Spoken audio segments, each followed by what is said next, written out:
How to let go of suffering, Buddha's teachings. Suffering is a universal experience. No matter who we are or where we come from, we all face pain, loss, and hardships. But what if suffering was not an unavoidable burden, but something we could learn to release? According to Gautama Buddha, suffering is not just an inevitable part of life, it is something we create through attachment, ignorance, and resistance. And because we create it, we also have the power to let it go. The Buddha's teachings offer a profound, practical, and transformative approach to releasing suffering. By understanding the nature of suffering, practicing mindfulness, and cultivating wisdom, we can free ourselves from the cycle of pain and experience true inner peace. In this guide, we will explore why suffering exists, how we contribute to it, and most importantly, how to let it go. 1. Understanding the nature of suffering, dukkha. The first step to letting go of suffering is understanding it. In the Four Noble Truths, the Buddha teaches: Keycap 1 Suffering, dukkha, exists. Keycap 2 The cause of suffering is attachment and craving, tanha. Keycap 3 There is an end to suffering, nirvana. Keycap for the path to ending suffering is the Noble Eightfold Path. Suffering is not limited to physical pain, it manifests in mental distress, emotional turmoil, anxiety, dissatisfaction, and fear. Buddha emphasized that suffering is not random, it arises from our attachment to impermanent things, our resistance to change, and our desires for life to be different than it is. At its core, suffering stems from a misunderstanding of reality. We cling to pleasure, avoid pain, and resist change, yet everything in life is transient. We attach ourselves to material possessions, relationships, and even our own identities, believing they define us. But when these things change or fade away, as they inevitably do, we experience deep suffering. To truly let go of suffering, we must recognize that pain is part of life, but suffering is optional. Pain is the natural experience of loss, illness, and hardship, but suffering arises when we resist these realities, refuse to accept impermanence, and desperately cling to what was or what could be.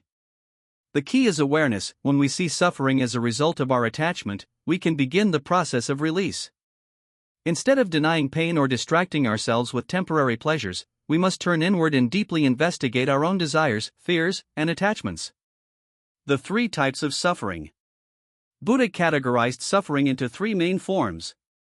1. Dukkha dukkha, ordinary suffering. This includes physical pain, aging, illness, and emotional hardships such as loss and grief. 2. Viparinama dukkha, suffering due to change. This occurs when we experience pleasure but suffer when it fades. Happiness, wealth, and relationships are all impermanent. 3. Sankhara dukkha, suffering due to conditioned existence. The deep, existential suffering caused by our attachments and illusions about life.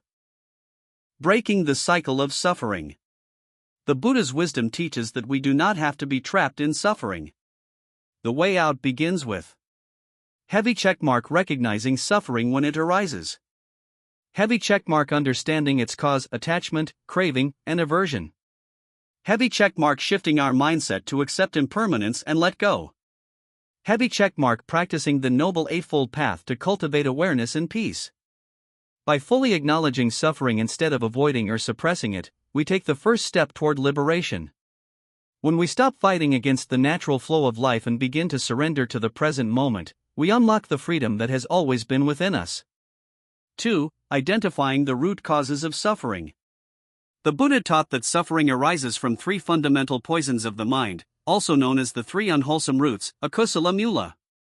Small orange diamond, attachment, lust, greed, clinging. We suffer when we become attached to people, material possessions, or experiences, believing they will provide lasting happiness. When these things inevitably change or disappear, we feel pain and dissatisfaction. The craving for more, whether it be wealth, success, or love, creates a constant state of longing, preventing us from appreciating the present moment.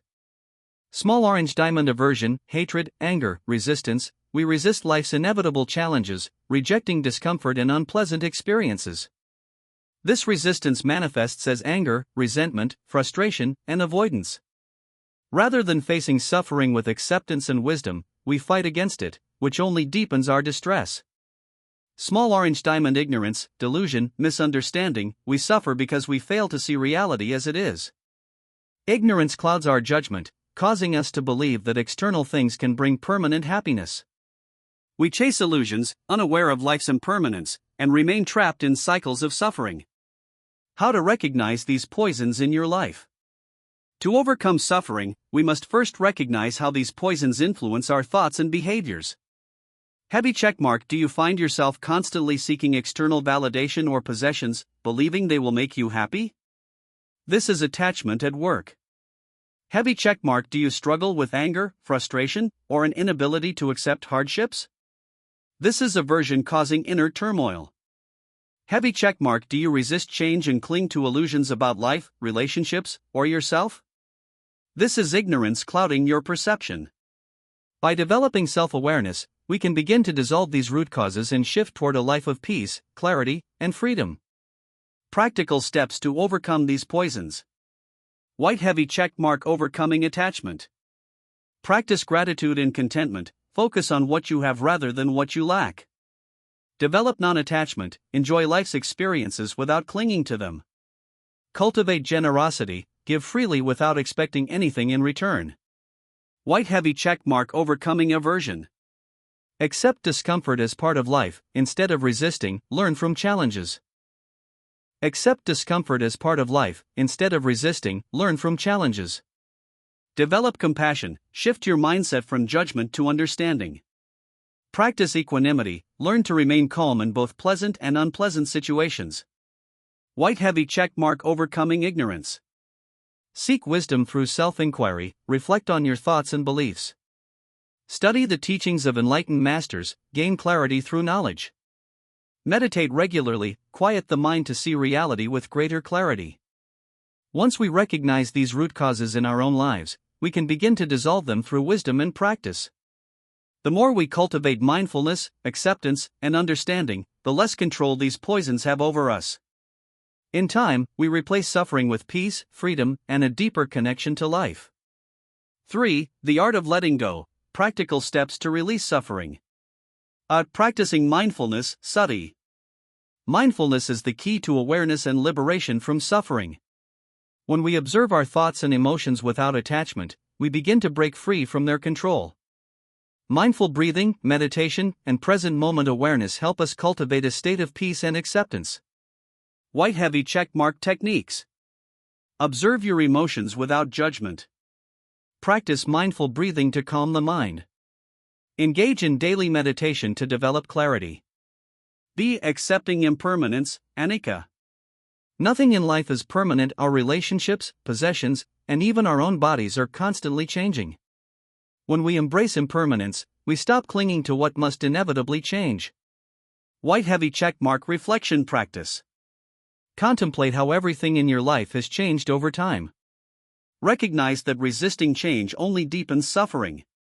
Develop gratitude for the present moment. C. Practicing non-attachment, vairagya. Detachment does not mean indifference, it means engaging with life fully without clinging or fearing loss. When we practice non-attachment, we free ourselves from emotional turmoil. White heavy checkmark. Daily practices. Let go of the need to control others or situations. Enjoy life's experiences without becoming overly attached. Cultivate generosity and selflessness. D. Releasing negative emotions. Holding on to anger, resentment, or regret only deepens suffering. Forgiveness, compassion, and loving kindness, metta, help dissolve emotional burdens. White heavy checkmark. Healing practices. Forgive those who have hurt you to free your own heart. Practice loving kindness meditation. Let go of the past and focus on growth. E. Living the Noble Eightfold Path. The Buddha laid out a path to liberation in the Noble Eightfold Path. 1. Right view, see reality clearly, without distortion. 2. Right intention, cultivate intentions of compassion and non-attachment. 3. Right speech, speak with kindness and truth. 4. Right action, live ethically and harmoniously. 5. Right livelihood, earn a living in a way that supports well-being. 6. Right effort, cultivate positive thoughts and habits. 7. Right mindfulness, stay present and aware. 8. Right concentration, develop deep focus and meditation. By walking this path, we progressively free ourselves from suffering. 4. Stories and teachings to inspire letting go. The story of Kisa Gotami. A grieving mother, Kisa Gotami, was devastated after losing her only child. In her deep sorrow, she sought help from the Buddha, hoping for a miracle to bring her child back to life. Instead of offering false hope, the Buddha gently told her, "Go and bring me a mustard seed from a home that has never known death." Determined, she went from house to house, asking for a mustard seed. While many were willing to give her one, each household had experienced death: a lost parent, a sibling, a grandparent. As she continued her search, she realized that suffering is universal and that she was not alone in her pain. This profound realization helped her release her sorrow. She returned to the Buddha, understanding that death is a natural part of life, and chose the path of wisdom and acceptance. Small Blue Diamond Lesson: suffering touches everyone, but by acknowledging its universality, we can begin to let go of our attachment to loss.